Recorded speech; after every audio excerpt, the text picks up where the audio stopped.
everybody. Welcome to another episode of Still Roses podcast. This podcast was created for women by women. Thank you for joining me today on this episode. I am super excited. I have a special guest with me, Amber Ontiveros. Amber is a keynote speaker, an executive business coach, and an author of the recently released book, Heal the Four Wounds, A Guide to Ending Discord and Discrimination. And amongst all of that, Amber is also a light, in my opinion. I came across Amber very by chance on LinkedIn. We happened to be in the same comment thread, and I just saw what she was saying, and I was like, she's got this. I need her to come on the podcast. And I'm very excited that she accepted. So Amber, welcome to the podcast. Thank you so much, Jenny. I'm so excited to be here.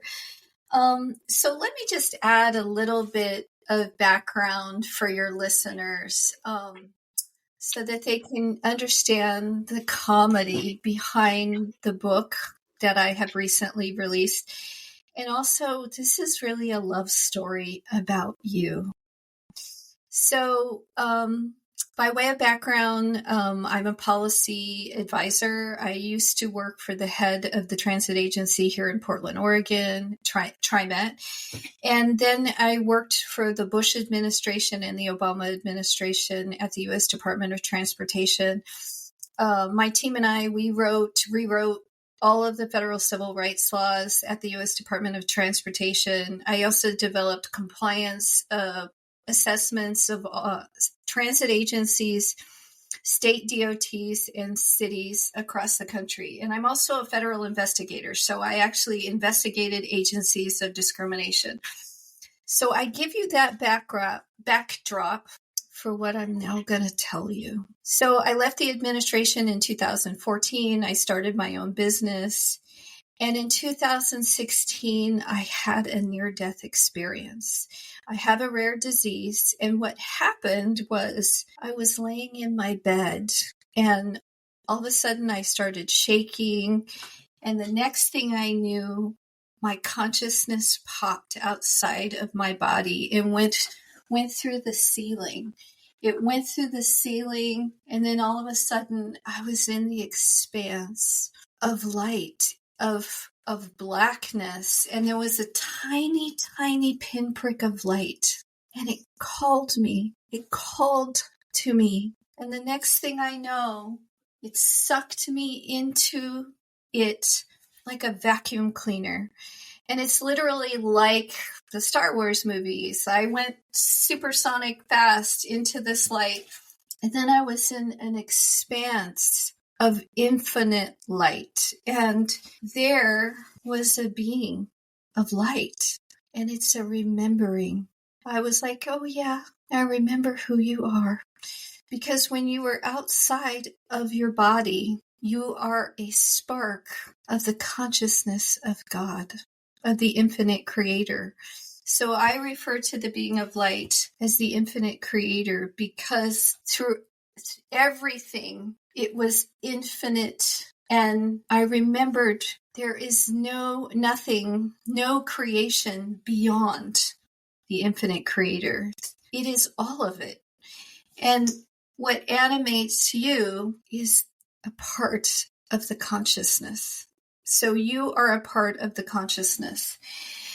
And so to make a long story short, in my book, in the first chapter, I describe that experience. And there were so many teachings from that experience. And they happen instantly because when you're outside of the body, you have access to all of it because you're a part of all of it. The one thing that I did experience that was very painful and that resulted in me writing the book was I experienced a life review where every experience that I had ever experienced ever in my life, in this life, I experienced it all over again. But not just from my perspective, but from the perspective of every being I had ever encountered. And I experienced it as though I was them because we're all a part of the consciousness of the infinite creator. And I experienced good things for when I lifted people up. And I experienced all the pain and all the suffering that I created. And one of the things that the being of light gave me was something called awakening grace. And so I was not allowed to stay. I came back. And so I began studying. I've been studying this for 7 years, and I'm finally ready to talk about it and share it with the world. And so I started studying quantum mechanics.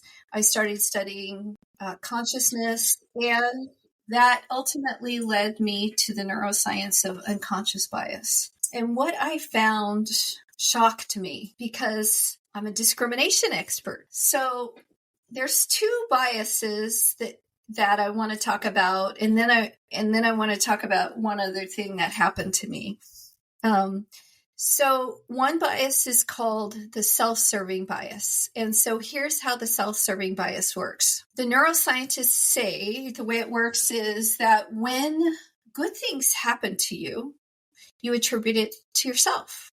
When bad things happen to you, you attribute that situation to those outside of you.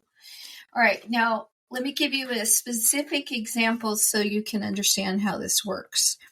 So let's say you apply for a job, you don't get the job.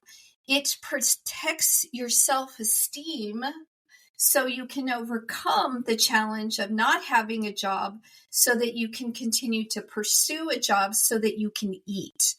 It's an evolutionary mechanism within your brain that is resulting in survival. The second bias, which is called the mini-me bias, essentially what's happening is that employers will tend to select candidates who have attributes as yourself. That's why it's called mini-me. In other words, you tend to pick people like yourself. Now, both of these are evolutionarily the case because in the second instance, the mini-me bias, why would there be an evolutionary adaptive mechanism for that? Well, it's because in the caveman days, other tribes that weren't like us would steal our women, steal our food and our children. And so we have to be wary of those tribes that are not like us so that we can survive. Okay. But in both situations, in the self-serving bias and the mini-me bias, in the first one, self-serving, the problem is it presupposes that you can't be wrong. So in other words, there could have been a million different reasons why you weren't selected for the job. It could be that you didn't put your best foot forward. Maybe you didn't analyze the position correctly. You didn't provide the right examples. I mean, there could have been 200 candidates. There's a variety of reasons. It can also be as a result of discrimination. You know, in both examples, it can have the net effect of discrimination. Okay, so I found that unbelievably fascinating. The other thing that I found that shocked me was there's a part of the brain, it's in the back of your brain, and it's called the reticular activation system, or RAS for short. So here's the way the RAS works. So it essentially holds you hostage to only allow you to experience those things, those beliefs that are in your unconscious mind. And so a good example of it is this. So when you first started driving, you're nervous, you're scared, you're paying attention to detail, you know, you're doing all this stuff so that you're conscious so that you don't get hit or hit anyone else. But then many years later, like for example, for me, I'm driving on my way to work and my baby's in the backseat crying. And I'm like, I don't even think about how did I get there? However, you remember what you focus on is the baby crying in the back seat, not how you get there. So that's an example of how the RAS filter filters out everything except for the beliefs that you have in your mind, in your subconscious. So by now I had created a number of different techniques that angelic beings had given me so that I could learn how to regulate my emotions and so that I could begin to see my biases as they unfold. Because one thing that the neuroscientists suggest is that you have to figure out a way to slow down your mind so that you can see them as they're occurring. And so what the beings of light had recommended to me is a technique that I include in the book. It's called mindful listening. And what it allows you to do in the moment is focus on the breath, think in, think out, and ask yourself a set of questions. Because what you're trying to do is you're trying to assess what is the belief going on within me that is making me upset. And also, what is occurring with the individual that is resulting in either them being upset or why are they acting in the way that they are? So I was using this technique and it literally slapped me in the face. What happened was I was watching this guy, a white guy. He was angry. He was so mad over Black Lives Matter. And I was using this technique to manage my own emotions, but also to compassionately understand what was going on with him. And it hit me. So what he was really saying is, if Black Lives Matter, I don't matter. And that's based on a false belief that he is not worthy. And it was literally the same belief that I had right about then with my clients, because my clients would hire me and they would say, we want you to create the most innovative contracting program for women and for people of color. And I'd be like, yeah, go on, I'm down. And I would do it and I would create it. And then I'd get crickets. And I'd be like, there must be something wrong with me. And what I realized in that moment when I was watching him is, no. What's really going on is these woundings. And so what I discovered was that in me, that what's happening is when you understand unconscious bias, it includes every single thing that you've experienced in your life. And until you change those beliefs, the RAS filter holds you hostage to those things that you think about yourself. It will not let you think positive things if you suck ass. It will not let you see in your experiences things that are beautiful if you think you're not. And so what I discovered was I had been raped when I was younger. I did not grow up wealthy. I'm the first person to go to college. I've been discriminated against a lot. On top of that, I'm bisexual and I have a disability, a hidden disability. So all of these things have resulted in trauma, in things about how I see myself. And so the 4 woundings are that I'm not worthy, that I'm not enough compared to what? Compared to someone outside of myself. And I have to win, and that I don't have enough. And those are the 4 woundings that are replaying on a repeat cycle because of the past trauma that has resulted in beliefs in my unconscious mind that are resulting in my behavior. And so what I found as a result of, one, using this mindfulness technique, then tracing it back to the beliefs, because the way it works is your beliefs create your thoughts, that create your emotions, that create your actions. And I included in the book oppressive actions that I exhibited. Yes. The infinite creator's like, oh no, baby. No, baby.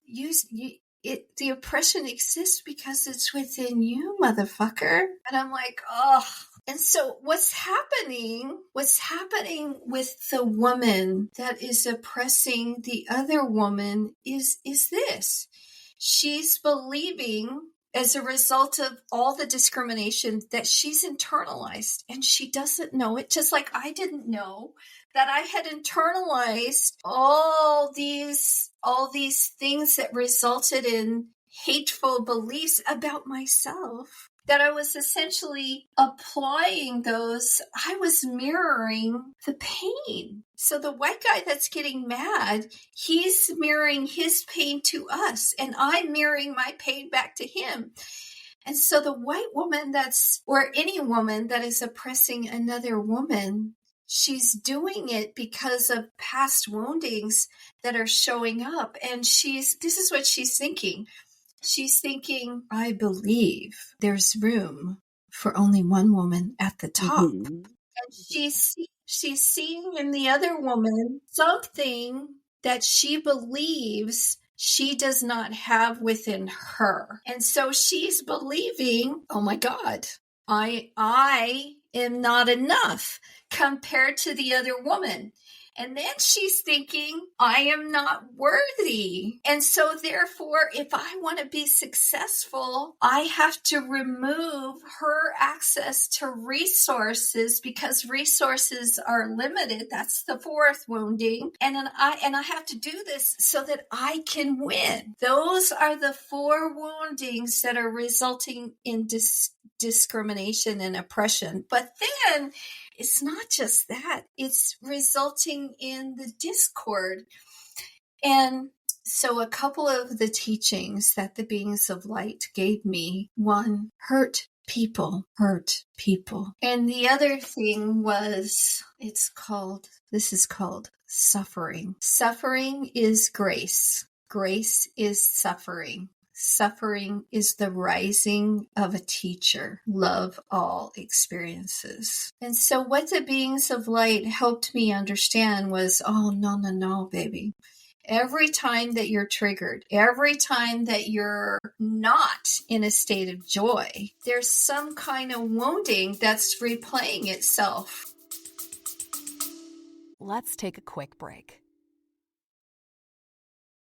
Are you interested in podcasting but not sure where to start? My name is Jenny Benitez, and I'm here to help guide you through your podcast launch and maintenance. Check out the link in the episode description for Podcasting Unboxed, your comprehensive startup guide. I am very excited to work with you. From your unconscious mind that you're applying to the situation that you don't even know what the fuck it is. And so I discovered, and I use it as an example, when my partner and it's so humiliating, but the point of the book is to teach people what I learned about themselves, about me, so that they can apply the lessons to themselves. And so I learned through my partner, oh my God, I'm a sexist. I used the words man up with my staff, who are all women. Oh, okay, one. So then the second thing is, when we broke up, my partner and I broke up, I proceeded to get extremely angry because he had found another partner, and he had used all these techniques that, I talk about. And those techniques helped him build the confidence so that he could find someone else. And so I was mad because then those 4 woundings literally played out. I'm like, I am not enough compared to her. Oh my God, I am not worthy. You suck, woman. I have to win. So all of those woundings come up, but they're not real. They're not real. And so one of the things I include in the book are a variety of teachings and techniques that the beings of light have given me. So I created an 8-hour affirmation play loop, because I'm like, neuroplasticity, baby, neuroplasticity. The other thing is, in the book at the end, it includes the different techniques, breathwork, specific questions to ask. And they're all in a very specific order. Step 1, go within to your heart. Your heart is actually your entire power source. Go within. Step 1, analyze, why are you feeling this way? You have to trace it back to the core belief, because I guarantee you're not going to figure it out until you actually analyze it. And so then you analyze it. And I include in the book growth mindset techniques for how to see mistakes. No, they're not failures. They're just the beginning to your badassness. Yes. No. Think of every single mistake you have ever made as the badass that you are becoming. Fuck the way the other people used to think. That's not real. Comparing yourself to others? No. If you do that, you will never make the mark. Ever. So I say this book is a comedy about me, because the infinite creator's like, oh, you think you're all righteous, Miss Amber? Oh no, you're a discrimination expert. And the discrimination lies within you. And it's a love story, because essentially what the infinite creator is saying, I realized this, he helped me realize this, was the reason why it says in the Bible, forgive them, for they know not what they do. They know not what they do because they're unconscious, and their beliefs and their RAS filter are running their actions, and they're running their emotions, and they don't even know it.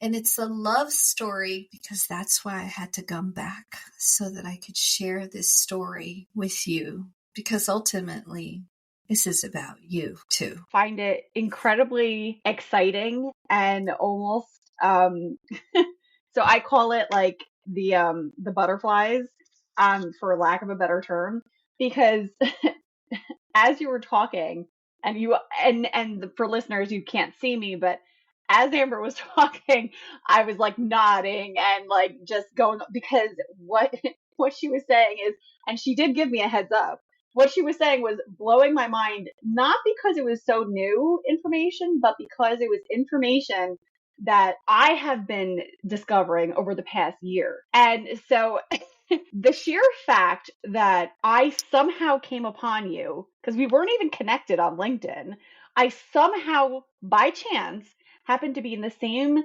chat stream as you and saw your comments, and I was like, oh, like she's got this, like she's got something here. I want to talk to her. And everything you just said is so in alignment with what I've been learning over the past year, that's actually what's blowing my mind, that you happen to come into my universe and we were able to connect on this level, because I can't even say enough. So I took like 4 pages of notes, because it was just what you said was just so impactful. So one thing I do want to, because I want to like bring it full circle for all the listeners too. Now, the spiritual terms that like Amber had used, like I want everyone to really take note here. We all use different terms for Yes. spirituality, and is it God or Allah, or just the light, like however it is. This is all one. We Yes. we as humans have broken it down into various ways of beliefs and various things, but at the end at the end, it is just one, and we are all truly interconnected. And Amber, you had talked through about you, as part of the experience that you had this flashback of your life, and you went through the experiences again, but through the eyes of the people that you impacted. We truly at our core are beings of energy here, and we are impacting each other, and we are all connected to each other. That's incredibly important, and I feel like people don't really understand that or even pay attention to it, but it's sort of like this, and I want to like drill it down so that everyone can sort of resonate with that. Is that have you ever spent time with someone, and then after you walked away from spending time with someone, you felt drained or you felt like exhausted? And it's because whomever you were spending time with basically pulled from your energy pool, and they basically, not, and I don't want to say suck the life out of you, because it depends on the situation, but most of the time, if you're encountering somebody and at the end of the encounter, you're exhausted or you feel drained or you don't feel good, all of those symptoms are actually your self-preservation saying to you, that person really isn't someone you might want to be encountering anymore. Or might want to limit your time with them. That's actually a barometer that I have over the past, I want to say 15 years or so, have cultivated to know, like, okay, if I get this vibe from someone, I know these are not people that I want to be connected with. And I'm very particular about that because, we've all had these life experiences where you encounter all different kinds of people. And at first glance, you're like, oh no, this person seems all right. But once you get to know, get to spend time with them, you start to pick up on cues and you're like, this is coming, pulling from my energy. I'm like in awe of everything that you said. And then one other thing that I wanted you to maybe talk a little bit more about, because I thought this was particularly important, and I am not nearly as well read as you on it, but I'm lightly in. I'm like dipping my toe, if you will. I've only been a year in of researching this stuff, but when you noted the RAS system, RAS, right? So that's like what basically, as you said, it holds you hostage to only experience the beliefs in your unconscious mind. This is basically your mind on autopilot. So I just Yes. want to and it's essentially you're just going through the motions of your day. You're not actually living your life. You're just on autopilot, and you're not even really experiencing anything that you're doing. And what you could a way you can tell that this is happening is if you can't remember some just basic stuff. And this happens to me where forget something the other day where my husband was like, oh, what did we eat for dinner? And I was like, I don't know. And it took me a minute to really it's crazy. I'm not that old. But I had to dust the cobwebs off. And I was like, what did I eat? What did we make? I don't even remember. And it's because in the moment, I wasn't paying attention to what I was doing. I wasn't really in there and being mindful. I was thinking about everything else I had to do, or I was just not paying attention. And the art of mindfulness is actually something to achieve, because it's not something over the course of your life. Like when you're little and you're a child, I mean, you've seen kids get enthralled with playing with my kids a cardboard box. They'll spend hours, on this cardboard box, and it brings them an immense amount of joy. But the older that we get, the less in tune we are with those core baseline emotions, and becoming autopilot all the time and not being in the practice of being mindful, it actually does hurt your overall alignment with the greater universe and with, what you're truly supposed to be doing. Now, Amber, you had this wonderful experience not wonderful. I'm sorry. It was probably very frightening. And I'm sure that for your loved ones, it was scary that this had happened to you, but it has pointed you in this direction. I mean, you've basically been re-guided to this is your purpose. We need you here to do this. I realized I had to die so that I could live, and that everything that I had previously done, I did so that I could do what I'm getting ready to do. And my goal is to create healing between the races. That's my goal. And the other thing I would just say this, Jenny, and to your listeners, but this again is an unconscious bias. It's a conditioning, which is we believe that things happen in sequence. We believe I did this in the morning, I did this in the middle of the day, and yada, yada, yada. The more that you can stay present in the moment, the more that you can affect your experiences. But the other thing is, you will then realize this is the reason why I studied consciousness, because what I was shown was that basically, Jenny, you and I had this conversation about having me on your podcast before we were born. I believe it. That because in quantum mechanics is showing this now. There are 12 dimensions of reality. I mean, in the book, I, describe the being of light as a being of light for which information was transferred to me through telepathically. Yeah. But And the thing is we're all like, oh my God, you can't really do that. Is that real? Blah, blah, blah. And my point is, but quantum mechanics is showing this. The way that we get information now is through our cell phone via light, through fiber optics. And so it's simply a conditioning like all of the other conditionings that have been ingrained with us. So, I mean, it's time that we open, but the more that we expand our thinking, the more mysteries and miracles will happen. What I had started, and I'll tell you a little bit how I started to come upon quantum physics. Like I very lightly, again, like I'm a newbie basically. In 2021, is when I had started doing research on like how to podcast, because I work in broadcast. I've worked in broadcast production, and I work in marketing and communications professionally. Like that's my daytime professional gig. And I've been doing it for 17 years. I love it to pieces. But um, I knew that there was something else, and I felt very strongly like I have this voice. I feel like I have something here. Like I really want to do something.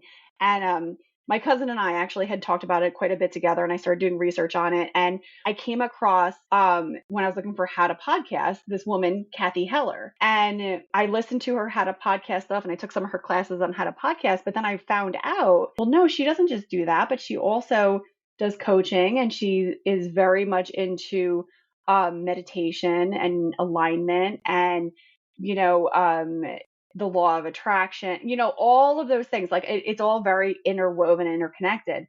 And so I started taking courses with her. And through those courses, I started to practice meditation. And the first, I want to say, couple of weeks that I started touching meditation and getting into it. And it wasn't like days at a time, because I have 3 kids, like I have a job, like I have stuff, but it would be like, 20 minutes in the morning. And I would like burst into tears every single time in the very beginning, and I remember like reaching out to some of the other people in the class, and I was like, is anyone else like bursting into tears when they meditate? Like, I don't understand.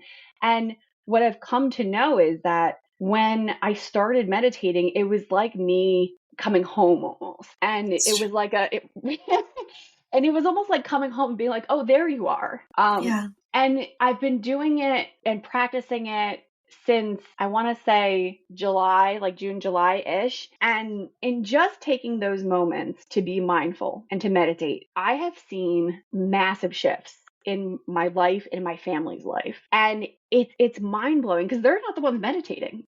It's me. It's me who's doing it. But because I'm becoming more mindful, it is just opening up all these other opportunities, including talking to you. Because to me, like this is part of that whole like interconnectivity. Well, and so, okay, so you talked about the law of attraction, and so I want to talk about that, and then it ties to one of the examples that I believe that if we were to do this is what would end discord. It would end civil war. It would end discrimination. So this is what I was shown. And so for those of you who are listening, you can't see me, but imagine that I'm holding up a photo.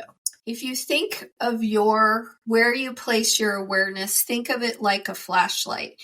And the photo is what you're experiencing in your external world. So think of your flashlight, which is your awareness or your consciousness, as pointing to a part of the photo. So what does it mean? What did it mean in the Bible when it said the kingdom of heaven is within you? What it means is that there is a piece of the consciousness of the infinite creator is within you. Therefore, what you focus your awareness on, you are going to attract, because you have the power of the consciousness of the infinite creator within you.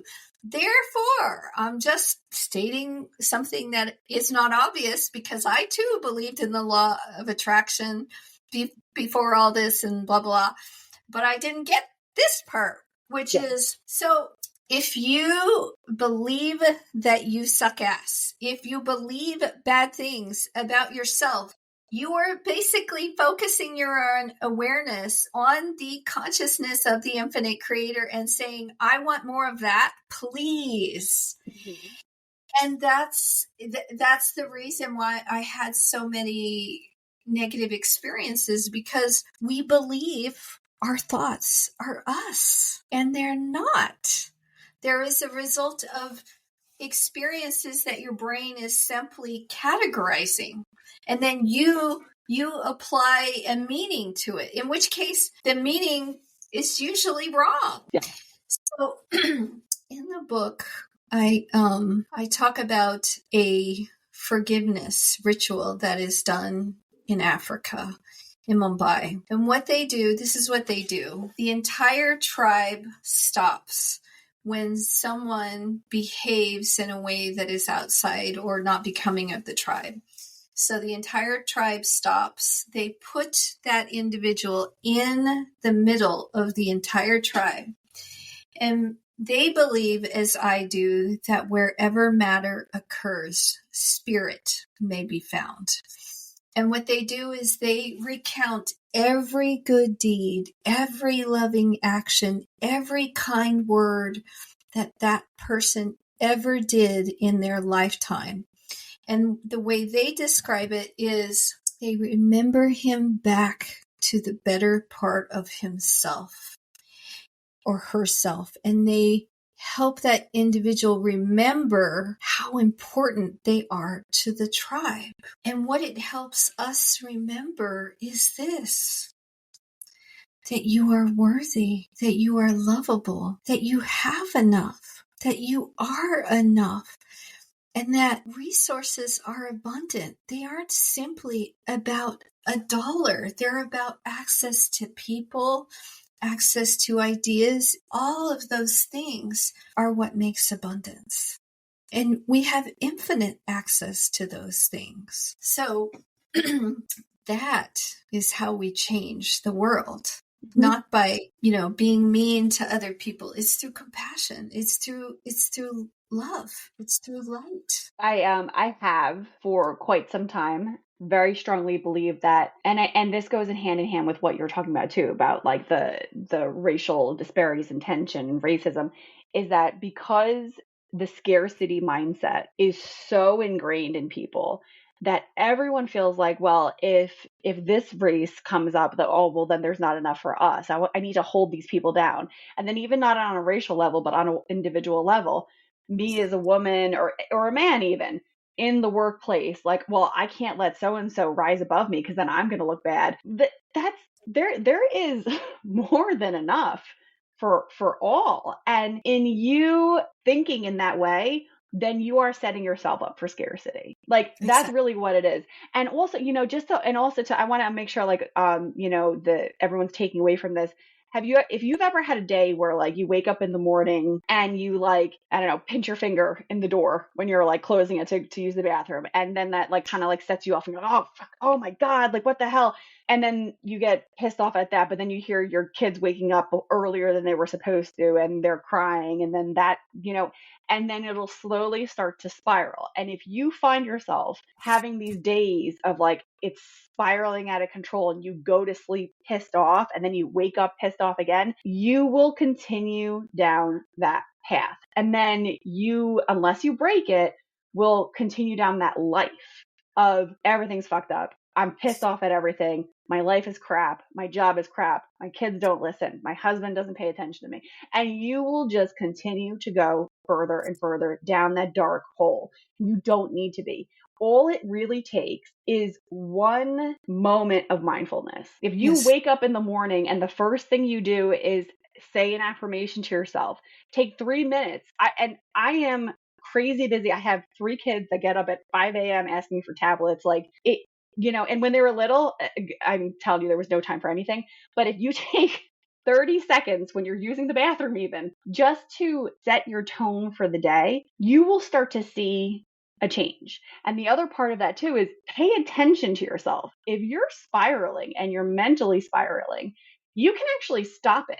Like our minds are powerful things. If you're going down that dark path of spiraling into scarcity, take a minute, take a breath, and recenter yourself. Exactly what Amber just said. Think of something positive. Think of something that makes you happy. And it can be something simple. It could be your dog.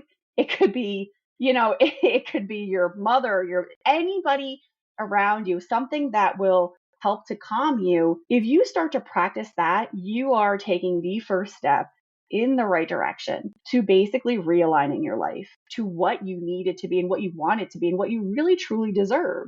Because nobody really needs to live in the mindset of scarcity. Nobody really needs to treat each other nasty. It truly is something that society as a whole has almost like oppressed or pushed into people, and everyone's acting in this way, and it doesn't have to be like that.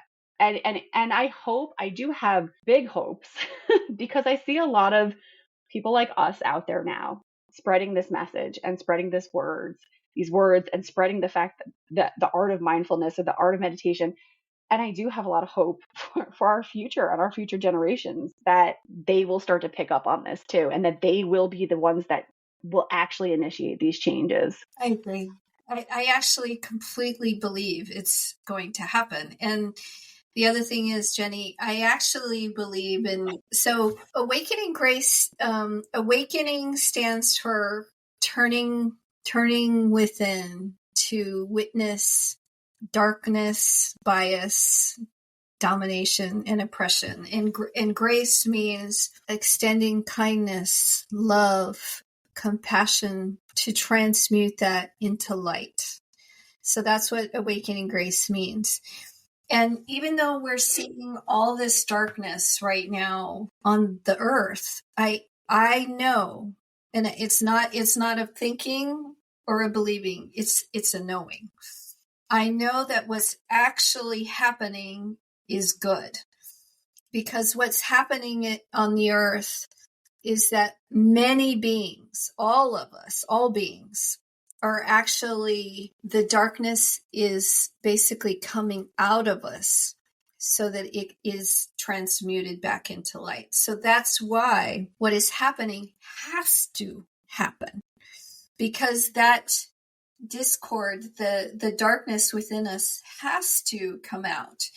And I do include in the book, one of the questions that I asked the being of light was, why do bad things happen? Why are we, why are all these bad things, darkness, all this stuff? Why is it happening? And so the answer that was given to me, what was profound, and it also ties to quantum mechanics. So the answer was, if you're white in a white room, how would you know white if you are white? The only way that you can know white is to know that which is not white, so that you can fully know white.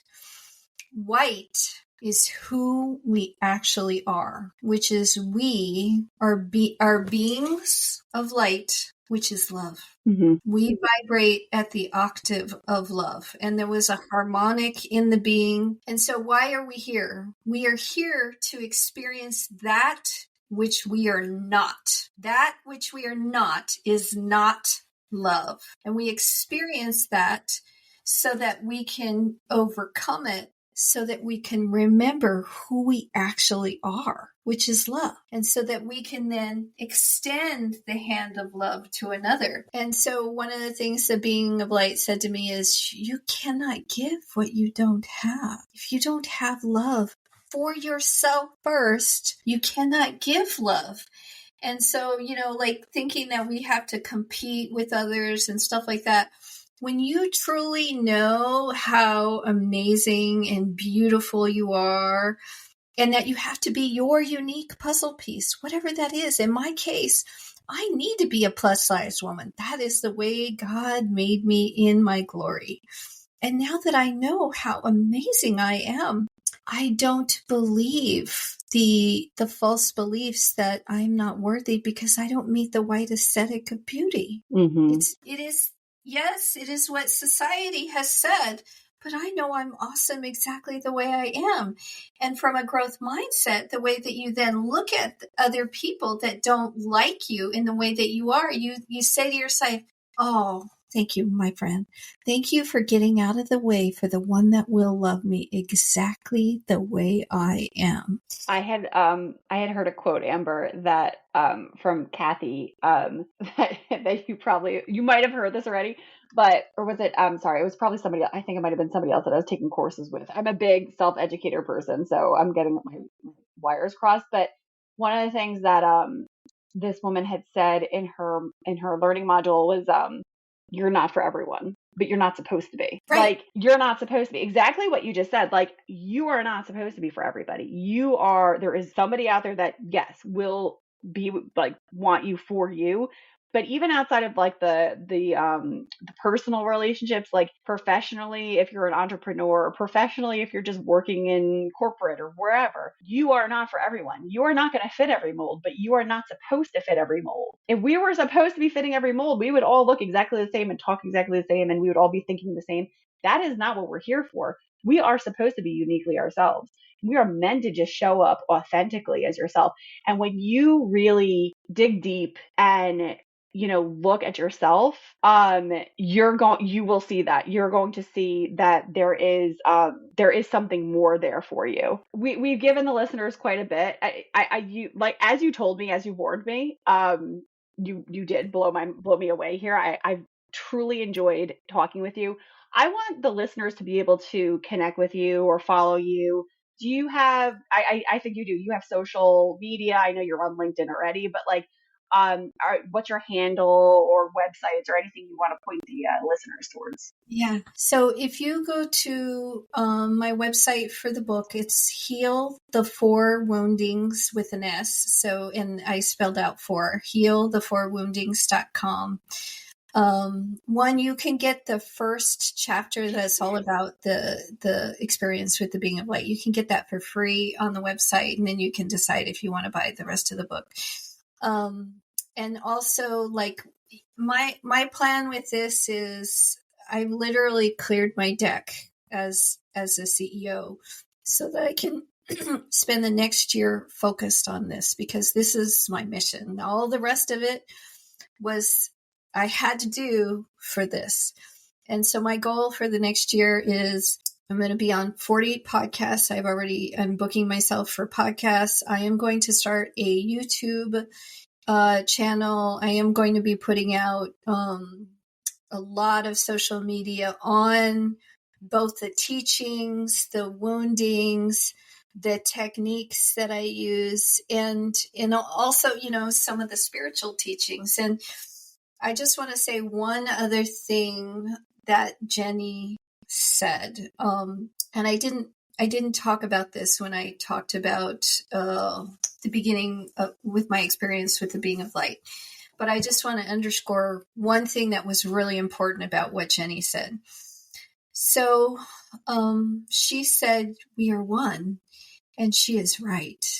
And she is right because what the being of light said to me was telepathically was that you're both a drop of water and you are the ocean. And you are both a piece of the consciousness of the infinite creator and you're all of it. And so we are literally individuated fractals of the consciousness of the infinite creator. And so that's why I was obsessed over quantum mechanics, because because the infinite creator was laughing, because the question that physicists are asking is it a particle or is it a wave? And he was like, yes, the answer is yes. And so then the question is, who are we to be here? We have to be our unique puzzle piece. That we have to be that unique puzzle piece, whatever that unique puzzle piece is, for the entire puzzle of humanity to fit together. That's what he explained to me. So I have to be whoever I am, because if you think about it, this is how big it is. And this is why we can't fully wrap our heads around it. So if you could see my hand, which unfortunately you can't. So I have it shaped like a C. And if you think of the space that's not my hand, that's like air. Think of that air as dark, and think of my hand as light. Light cannot exist without that which is not light to be there. And so in that regard, we have no idea who the other person that is acting like a butthead, what is the actual ripple effect of the butthead? Well, in my case, I had to go through all that darkness and self-loathing and bullying and being mean to myself. And I had to essentially die so that I could come to realize who I really was, so that now I can spread love and compassion throughout the world. And so in that way, it's beautiful and perfect. And it always is. We just can't simply understand it because we're on the ground level and they're at the top of the Trump Tower. That's amazing. That was, you're like, take my breath away.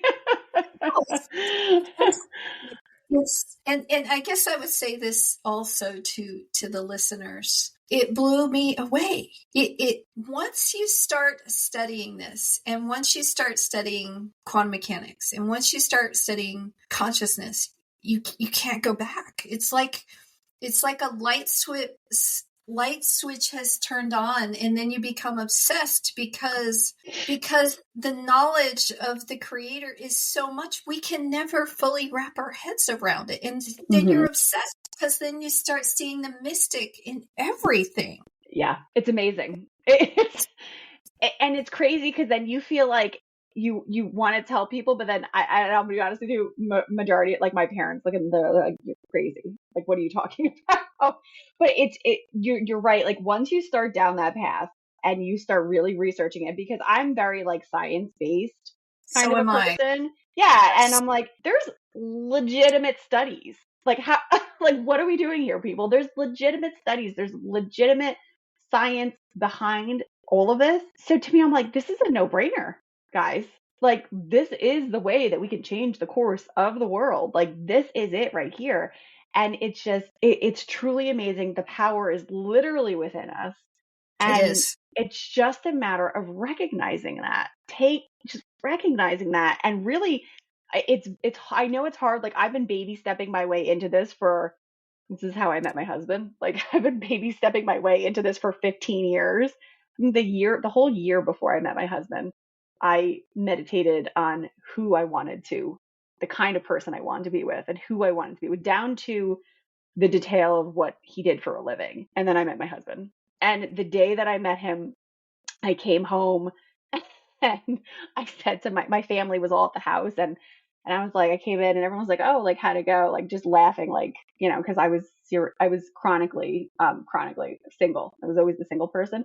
And they're like, oh, haha, how did it go? And I was like, this is the guy. It just took one date, and I was like, this is the guy. And everybody was like, what? Like, what do you say? And it's just one of those things where it's like, take the time to recognize that you have this power within you and do something very small. I think the challenge in the beginning that I had read was like, just focus on, your husband bringing home flowers, or focus on something that wouldn't normally happen. If you focus on it enough, watch, it's going to pop up into your view. It's the same as like when you start thinking of somebody that you haven't spoken to in years, and then all of a sudden you see them on Facebook, or they call you, or something happens and they happen to cross paths. It's because you were focusing on that. And the same goes with what Amber had said earlier on the negative. If you're focusing on the negative, you are only going to be brought the negative. So flip the script and do yourself a favor. Focus on something else. There's so much in this episode. I encourage everybody to listen to it like 2 times, because there was so much information in here. I strongly recommend, like, follow Amber. Amber, I'm super excited to see your journey over this next year, by the way. Like, I hope you post frequently. I'm going to follow everything you do because this is so exciting. It's so important. I'm here. I'm always happy to have you back on, by the way. I know you said you had a goal of podcasts you're going to be on. You want to come back? You are welcome, because I will, for sure. I would love to hear how things are going, and just I want to know all of it. And I think I also pre-purchased your book, by the way, because when you said you were going to come on, I was like, oh, I'm excited. So I yeah. would love to. I would absolutely love to. I would Oh love my to. gosh. What, Amber, thank you so much for being on with me this evening. I greatly appreciate it. And listeners, I mean, this was just a truly phenomenal conversation. And, until next time, really, because Amber will be back with us. Thank you, everybody. Thank you.